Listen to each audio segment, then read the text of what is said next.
Alright everyone, what is up? DSP here. It is day 2 of E3 2016, although not really, it's just day 2 of the press conferences. E3 doesn't officially open until Tuesday. Here we are on Monday, and we are in full swing with all the press conferences hitting today. The first one today was Microsoft, and past few years actually, I would think that a lot of people have been saying that Microsoft's press conference at E3 is a little underwhelming, that they focus on the wrong things, and even when they focus on games, the games haven't been great. I remember last year, Microsoft was like, it's the best lineup of games ever we've ever presented, and then the lineup was like, eh. So this year, I think everyone kind of came into the Microsoft press conference with kind of underwhelming expectations. My overall impressions, it was a mixed bag. I think there was some great stuff, some bad stuff, and some confusing stuff. And we're going to cover all of it right now in my recap and reaction. So here we go. First of all, they open up the press conference with the announcement that the rumor is true. There is a new Xbox One coming. It's called the Xbox One S. It's going to be 40% smaller than the Xbox One right now, and it basically looks like almost a blocky PlayStation 2 original model, but it's white. I know, they're still going with that kind of rectangular model that looks like a VCR more than anything else. They said it has up to 2 terabytes of storage. However, they said up to, which means does it come with that, or are there different level models? They weren't clear on that. An internal hard drive. Wait a minute, internal power source. So no more giant block that you need plugged into the back of your Xbox. And they actually said this is the first time ever with an Xbox you don't need an external power source. It's built internally into the unit, which is awesome. 4K Blu-ray capability, so yeah, if you want to watch 4K video on this thing as your 4K Blu-ray player, you can do that. And it comes with a new redesigned controller, but then they showed the controller, and it literally looks exactly the same as the current one, so I don't know what exactly they redesigned. They didn't go into too much detail about it. The big news, it's only $299, and it's coming out this August. So if you don't have an Xbox One, do not buy one. Wait until August. You're going to get one that's smaller, that has better capabilities, and a bigger hard drive than the current one for much cheaper than the current one. So why on earth would you buy an Xbox One between now and August? I have absolutely no idea. I could certainly see tons of people trading in their original Xbox Ones now in anticipation, for this August release. But there's some confusion when it comes to this. We're going to talk about this at the very end of the Microsoft press conference recap because I was confused myself, and I can't wait to hear your take on it, all right? So then they got right into the games. Gears of War 4, of course, an Xbox and Windows 10 exclusive. They're saying it's going to be Xbox Play Anywhere compatible. This is a brand new thing that most of the games that they announced at today's press conference is compatible with. Basically, if you buy any Microsoft game digitally, you can play it both on the Xbox One and on a Windows 10 PC. Now, why is the question I have to pose. And let's think about this. If you have a Windows 10 PC that's a gaming rig, you probably play all of your games on a Windows 10 PC. If you have an Xbox One, it's probably because you can't afford a Windows 10 PC gaming rig, so you play your games on your Xbox One. What is the benefit of the cross-platform compatibility? I don't get it. Now, they did say, oh, don't worry, your achievements carry over, even your save games will go to the cloud and they carry over, but I still don't get it. Why would I want to play on a console versus a PC or vice versa? If you have one or the other, that you have it because that's what you have. If you have both, why would you play on an inferior one? Like, I just don't get it. So, they didn't explain that. They were just like, cross-compatibility. I'm like, great, but I don't get it. I'm just saying. So God of War 4 gameplay, they show some. They do explain that it is cross-platform, so I guess, supposedly, when you do multiplayer, you'll be playing with people both on PC and on Xbox One, but that wasn't really necessarily specifically addressed, but they did say it was cross-platform. Unfortunately, co-op this time around is only 2 players, which I don't understand, because God of War 3 was 4-player, so why they downgraded the game, I have absolutely no idea. They showed a trailer. Did it do anything unique, different, or interesting? Not really. It pretty much looked exactly the same as previous God of Wars, in my opinion, just with better graphics. And they show a new God of War 4 controller that they'll be selling. It's supposed to be some Elite model that I guess is a better model. But again, they don't really explain it, and I guess you just got to do more research for yourself to figure out what it is. If it is the Elite controller that they announced, what was it, 1 or 2 years ago? Sorry, but I'm not dropping $80 for a controller. Just saying. Then KI, Killer Instinct, the console-exclusive fighting game for Xbox One, the head of what do they call, community relations. So basically, the guy that's supposed to hype it to the gamers comes out. He says, it's the best-selling fighter on Xbox One, and everyone's watching like it's the only fighter on Xbox One besides maybe, you know, Mortal Kombat 10, and that's because most people bought Mortal Kombat 10 for PS4. So basically, what he's saying is stupid. And he's a 7 million players. I'm like, I know for a fact Killer Instinct does not have a competitive community of 7 million players. It was free to play when it came out, so most people downloaded it, played it, and didn't play it past Season 1, so the guy's basically completely misrepresenting info, which seems to be a running pattern for all of E3. Everyone's saying this, oh, 7 million people, 10 million people are playing. No, they're not. Just because they downloaded it doesn't mean they're actively playing it, but I digress. The reason this guy came out is because there's a new character. It's General Ram from Gears of War. Yes, he's the head of the Locust, remember, from a few games ago or whatever. And I'll be honest here, he didn't look good at all. They didn't show any actual gameplay. They just showed a trailer of him, like, walking out surrounded by those, like, swarm bugs or whatever they are. And Jago tried to attack him, and the bugs deflected his projectile, and he comes up, picks up Jago, stabs him. He looked completely, like, stiff. He didn't look like he was fully animated at all. Almost like they wanted to announce this at E3, but they weren't ready to release the character yet, which they're not. They didn't say when he was coming. So he's coming, but it is what it is. You know, it didn't look very good to me. I'm just saying. Forza Horizon 3 was announced. This game is now, it takes place in Australia, so they show all these beautiful environments in Australia. They once again explain that it's an Xbox One and Windows 10 exclusive. Of course it is. Forza has been. 4-player cooperative campaign this time around. But I mean, I have to ask the question, what is the cooperative nature of this game? Because it's driving. I could see, you know, oh, it's a shooter. Well, you help each other shoot stuff, or you do tactical stuff. You tell people where the enemies are. You're driving. What co-op can you do? I even joked in my stream chat. What do you do? Hit each other gas or something? Like, I don't get it. I guess playing with 4 players and you're racing each other, but that's not co-op. That's 4-player kind of competitive, so I don't really get it. Then again, I said it, you know, blatantly to my stream chat. I'm not a car guy. I'm not a racing game guy. Over the years, I've played very few racing games. I've liked a few that were more arcadey style. I don't like the sim-style games. I don't get it. I'm not a car guy. I don't like, you know, hot rods and fucking racing and all that. I'm just not into it. So for me, maybe this one, whoop, right over my head. Maybe to you it's exciting. Hearing 4-player co-op in a campaign of Forza Horizon 3 comes out September 27th. More info on a game called Recore. This was one that we saw last year. It seems to be an action platformer, third person, where you control little robots that help you with puzzles and also with combat, but you can also transform them into different versions. Like there's one that's good for platforming and grappling. There's one that's like a big burly one that's good for knocking down things and fighting. So different robots that you can have during the course of the game. It looks pretty good. I actually am interested in this one, and it's coming out in September 13th. On Xbox One, and that is also an Xbox One exclusive, you know, Windows 10 exclusive. Final Fantasy 15 had a demo that they showed, and I'm going to be honest with everyone, it looked terrible, because the demo was this guy fighting a Titan. He's one of the summoned creatures from Final Fantasy, and it looked like, I guess there's something you're supposed to do, because Titan's giant, and he just starts swinging his hand back and forth like this, and you're supposed to know there's a moment where you could hit him at a weak spot, or teleport to a weak spot and hit him, and the guy failed like a million times, so his party's just getting flattened like this. It's just basically the whole party getting flattened non-stop, and all of them dying and healing each other and dying and healing each other. Then finally, after like 2 minutes of flubbing around, he finally got the teleport right, hit the Titan in the weak spot, and then they end it. And everyone's like, what was the point of that? It didn't really showcase anything fun. In fact, it made the game look more tedious than anything. I don't know why they did that, besides they just wanted to show maybe that the game was functional on Xbox One. I don't know, but it surely didn't impress me, and it has not sold me on the game. It looked bad to me. So, kind of silly, and it made no sense that they even did that, in my opinion.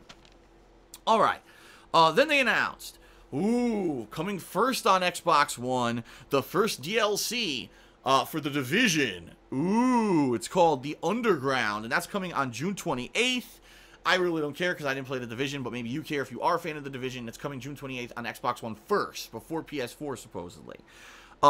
Battlefield 1, for some reason, the guy who came out, who's, I guess, one of the developers, kept saying Battle 1. He never said Field. It was very bizarre.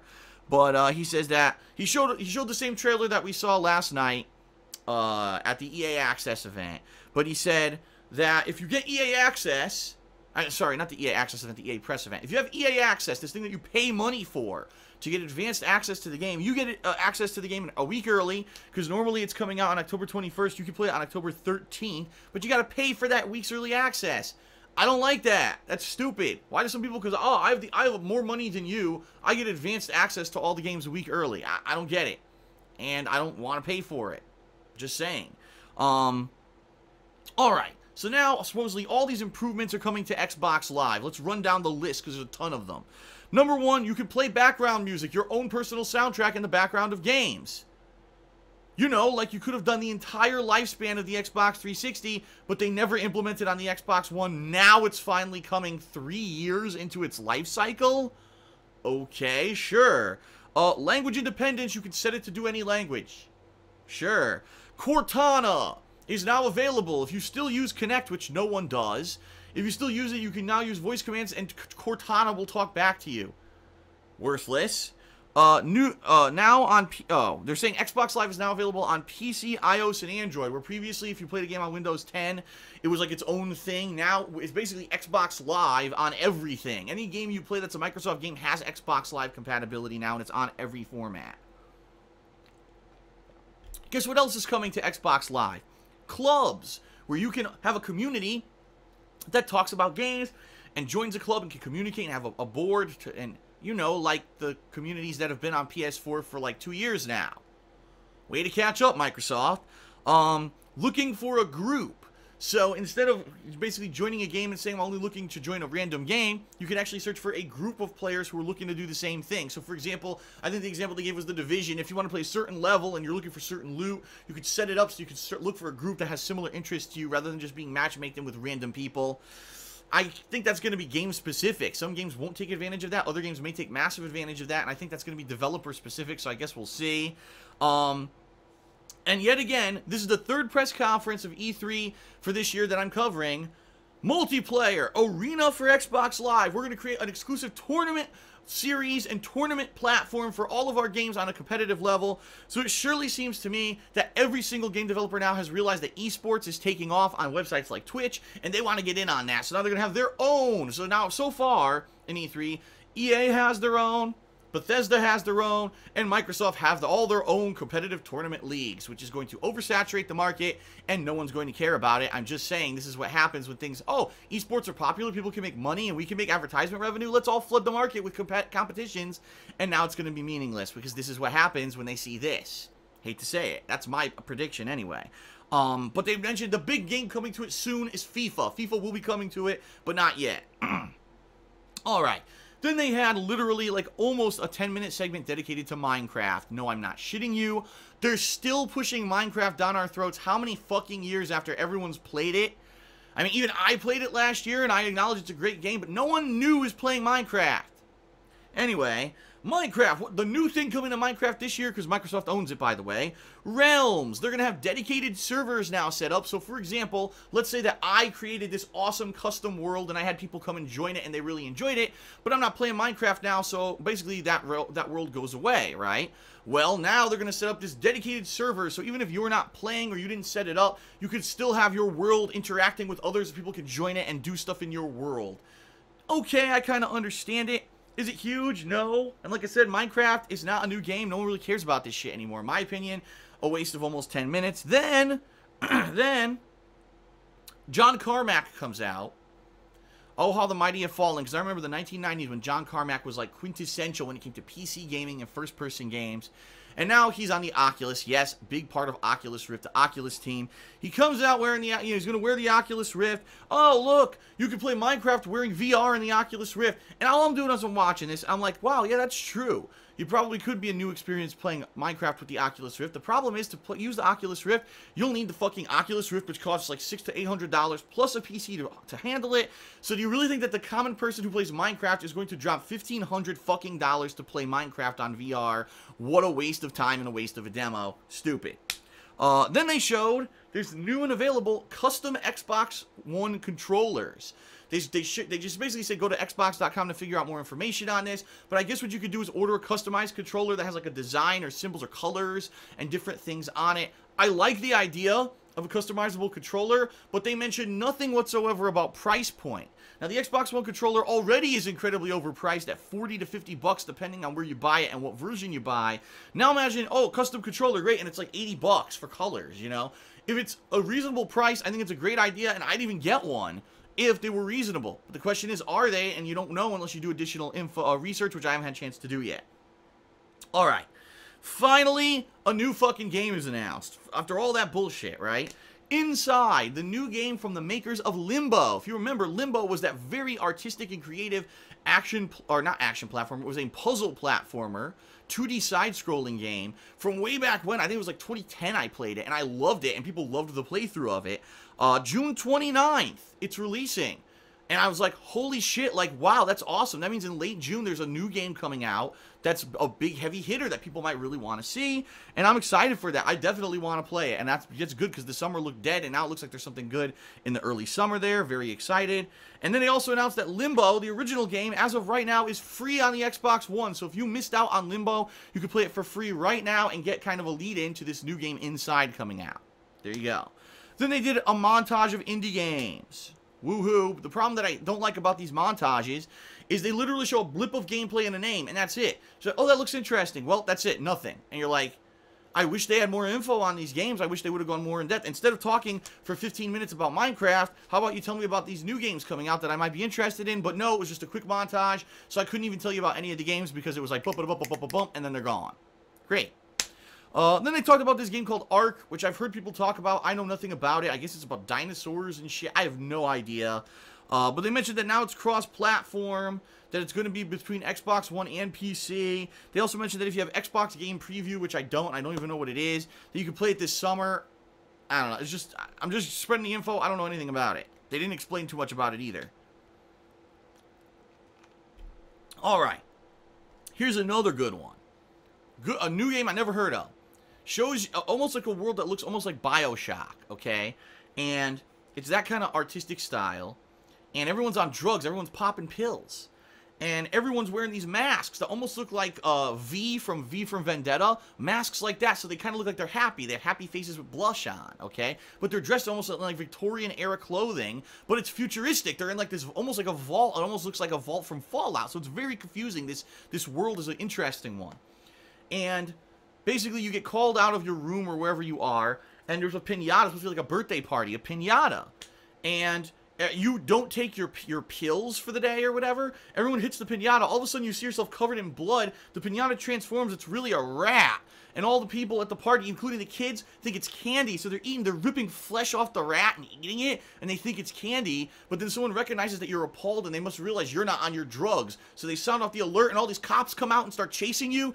And that's the game. It's actually called We Happy Few. It's about some kind of a dystopian civilization where people are on drugs, I guess, to make everything look happy and great when apparently it really isn't. What's real, what's not, what's the truth about this? It looked really awesome, and again, very much reminded me of like BioShock or BioShock Infinite.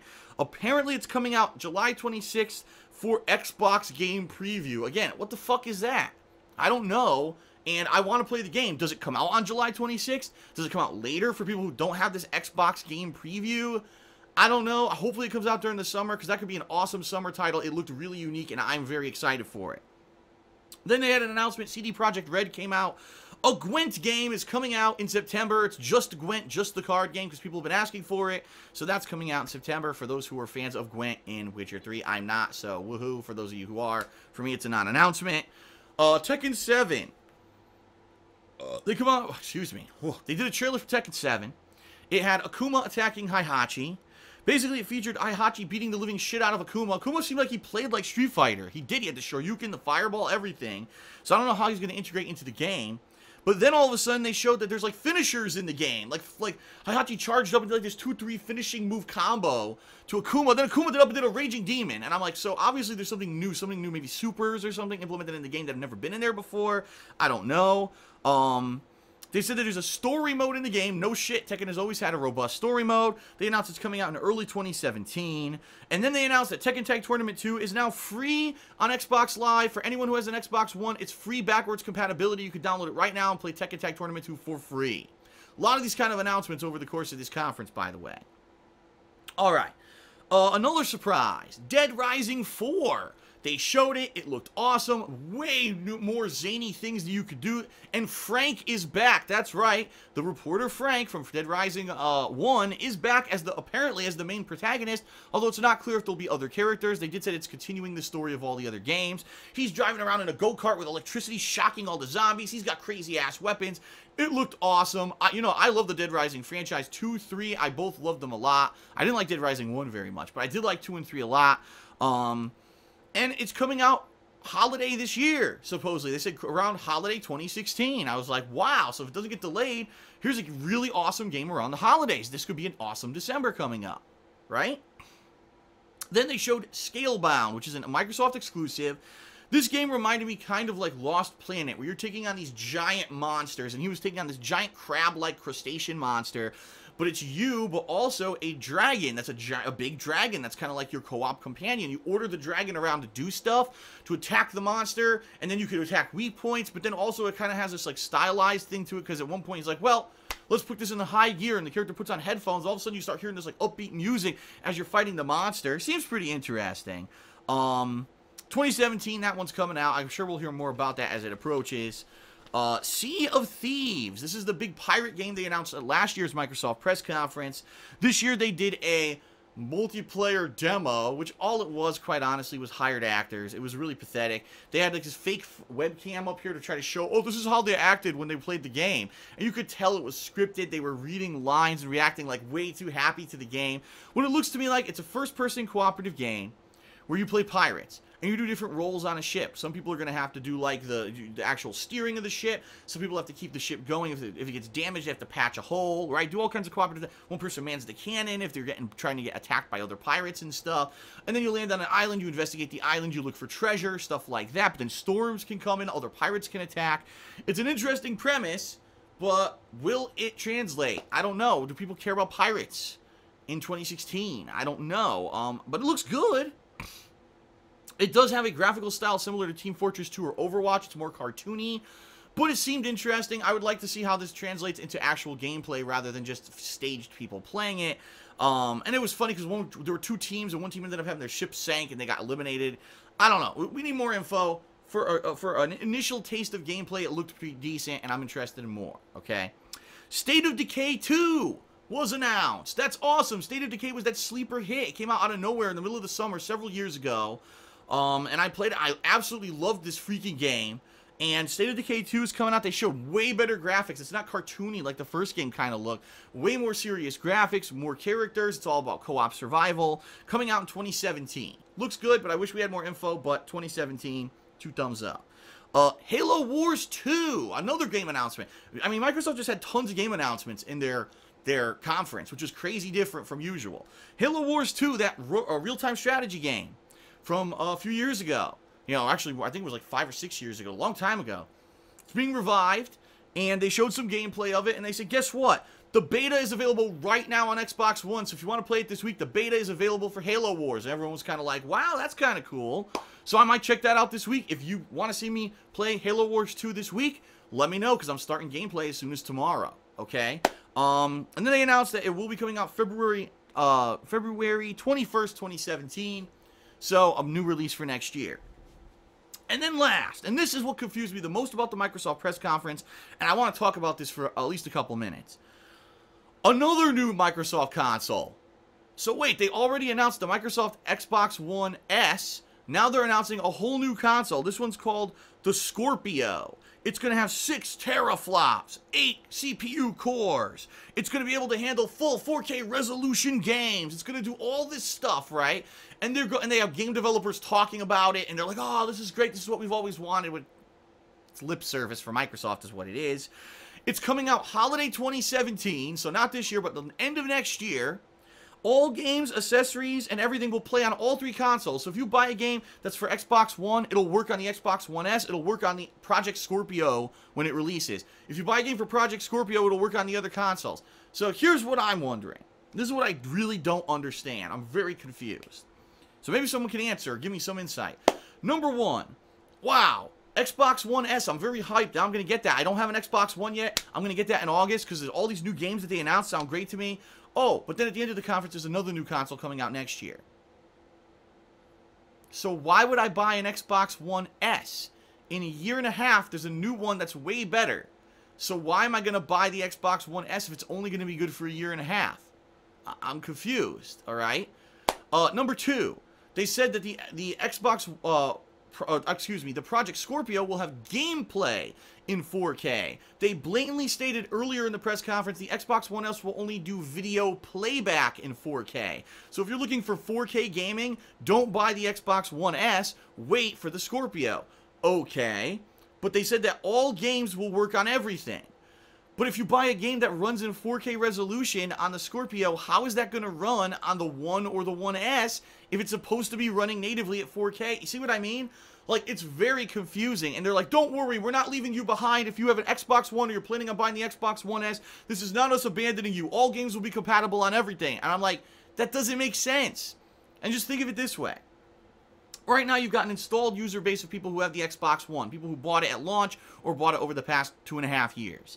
You're going to have people in August who are going to start buying the Xbox One S, right? Because maybe they don't have an Xbox One, it's only $300, and now's the time to jump in and play all these new games coming out in the next year and a half. Who in their right mind as a game developer is going to say, well, that's great, I'm going to ignore all of those people who already bought that, and I'm just going to develop a game in 4K for the Project Scorpio. We don't know how expensive it is. By the way, the stats that they describe, the thing's going to be insanely expensive. So why in your right mind as a game developer would you develop a game for a console that has no installed user base when there's all these consoles who do have the installed user base? On the flip side, if they're true, if they're saying, oh, all the games are cross-compatible on every Microsoft console, do you have any idea how much extra time it's going to take a game developer to have a game that runs, okay, it's going to run at like maybe 900p on the Xbox One, it'll run a little bit better on the Xbox One S, maybe 1080p, oh, it'll run at 4K on the fucking Project Scorpio. But you know how much extra time that will take for a game developer to have the game work like that? Like, that's going to be insane. So I'm just left scratching my head like, I'm confused. Like, what is their strategy here? Do they want you to buy the One S? Do they want you to wait for the Scorpio? Do they want you to buy both? What's going to be the advantage? Because we have no idea what's coming out for Scorpio. If there are any games, what games, we have no clue. Let's face it, with Microsoft's track record, in a year and a half, they could drop the whole fucking thing or delay it another 5 years and make it the next console. I'm lost. And ultimately, that's kind of how I ended the press conference. It was like, I really liked the Microsoft press conference because we had so many game announcements, right? Gears of War 4 is looking pretty decent. ReCore coming out. Not Minecraft. Oh, Inside from the makers of Limbo looks really good. We Happy Few looks really good for the summer release. Dead Rising 4 was a great announcement. Scalebound's looking pretty good. Sea of Thieves looks pretty good. State of Decay 2 and Halo Wars 2. All those games announced at the Microsoft press conference. But then they close with this Project Scorpio, and I just confused the fuck out of me. Like, what is the strategy? I don't know. And I don't, honestly, and they said at the very end, they said the reason we're announcing it so early is because we want our game developers to know that this is coming so they can work on these bigger and better games in 4K. Okay, but that didn't sell me on the, like, I'm the consumer. If you want to sell to the developers, have your own developers conference away from us and don't even tell us about it because it was just too much info too early in my opinion. I'm confused. I don't know if I'm supposed to be hyped for this new console or should I be hyped for the Xbox One S or the Scorpio or both or neither? What games are coming out for what? If I spend money on a One S, am I wasting my time? I'll be honest with everyone. I'm not getting an Xbox One S. My Xbox One works. It's fucked up. The HDMI port barely works, and my controller won't sync with it all the time. But I'm not dropping $300 on another console. I'm just not. Just for more storage space, which is really... I don't care about the 4K playback. I don't use my consoles for video playback anyway. So it's not a big deal to me. You know, there's no benefit to me, really, in buying the Xbox One S. The Scorpio, there may be, if there's games for it. I guess we'll all have to see. And it's going to be your own personal judgment, obviously, and your own take. But for me, ending the conference like that, it seemed like too much info too soon. And with all the great game announcements, it kind of overloaded. And I was like, man, it kind of deflated it a little bit. But I'll be honest with everyone. So far, of all the conferences that I've seen, so far I've seen EA, I've seen Bethesda, and I've seen Microsoft. I liked Microsoft's the best so far because it had the most game announcements, and that's what we want. Game announcements at E3. And we got it. And even though they paired it in with fucking Oculus, Minecraft VR bullshit and all of that, still we got enough, I think, info about new games and stuff that I was excited. So I actually really liked the Microsoft press conference. Right now, so far, it's ranked #1 in the press conferences that I've seen. Of course, there's still more coming, so we'll see. But for now, I really liked it. What did you think? Leave a comment on the video. Let me know. I hope you like this recap, and I hope you'll check out all my further recaps, because I am going to be doing all the other major press conferences right here on the King of Hate vlogs. Keep in mind, later in the week, I'll be doing a kind of best and worst of E3 this year kind of video for youtube.com/KO Gaming 1. I hope you'll check that out later this week. That's it for the Microsoft recap, everyone. I hope you enjoyed it. Thanks for watching. See you later for more of these.